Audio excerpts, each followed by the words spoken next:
ಸಾಕಷ್ಟು ವಿರೋಧದ ನಡುವೆಯೂ ಸಂಭಾಜಿ ಮಹಾರಾಜರ ಮೂರ್ತಿ ಲೋಕಾರ್ಪಣೆಗೆ ಸಿದ್ಧತೆ ನಡೆದಿದೆ. ಜಿಲ್ಲಾಡಳಿತದಿಂದ ಅನುಮತಿ ನಿರಾಕರಣೆ ಆಗಿದ್ರೂ ಕೂಡ ಮೂರ್ತಿ ಅನಾವರಣಕ್ಕೆ ಮುಂದಾಗಿದ್ದಾರೆ. ಬೆಳಗಾವಿ ನಗರದ ಅನಗೋಳದ ಡಿವಿಎಸ್ ಚೌಕ್ನಲ್ಲಿ ನಿರ್ಮಿಸಿರುವಂತಹ ಮೂರ್ತಿ ಇದು.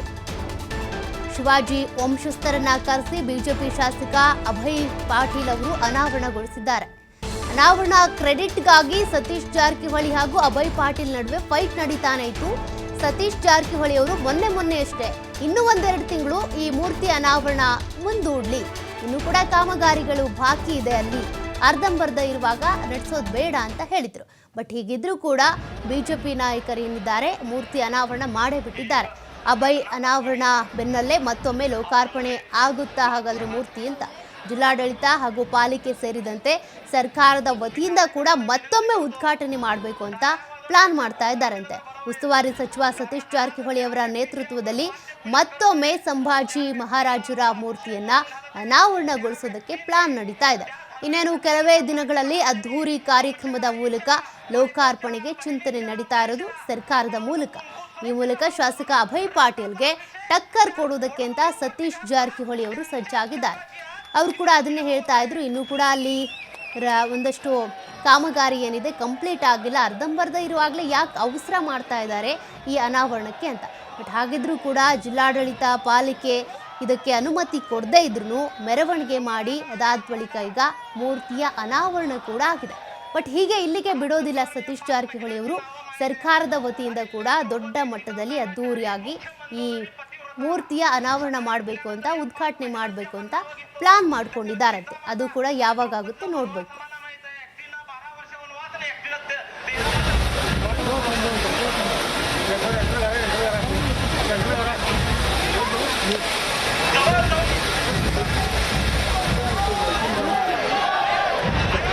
छत्रपति शिवाजी महाराज की कार्यक्रमाचं स्वरूप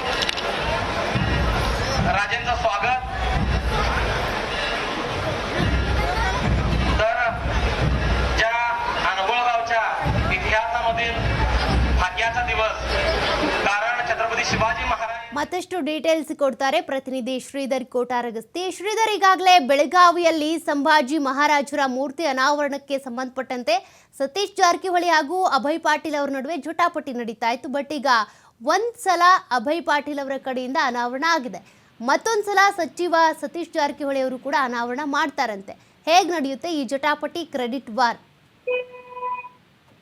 ಈಗ ಬೆಳಗಾವಿಯಲ್ಲಿ ಸಂಭಾಜಿ ಮಹಾರಾಜರ ಮೂರ್ತಿ ಈಗ ಏನು ವಿವಾದ ಇತ್ತು, ಆ ವಿವಾದ ಹಿನ್ನೆಲೆಯಲ್ಲೇ ಈಗ ನಿನ್ನೆ ಅಷ್ಟೇ ಶಾಸಕ ಅಭಯ್ ಪಾಟೀಲ್ ನೇತೃತ್ವದಲ್ಲಿ ಆ ಒಂದು ಮೂರ್ತಿಯನ್ನು ಲೋಕಾರ್ಪಣೆ ಮಾಡಿರ್ತಕ್ಕಂಥದ್ದು. ಶಿವಾಜಿ ಮಹಾರಾಜರ 13ನೇ ವಂಶಸ್ಥರನ್ನು ಕರೆಸಿ ಒಂದು ಮೂರ್ತಿಯನ್ನು ಲೋಕಾರ್ಪಣೆ ಮಾಡಿದ್ದಾರೆ.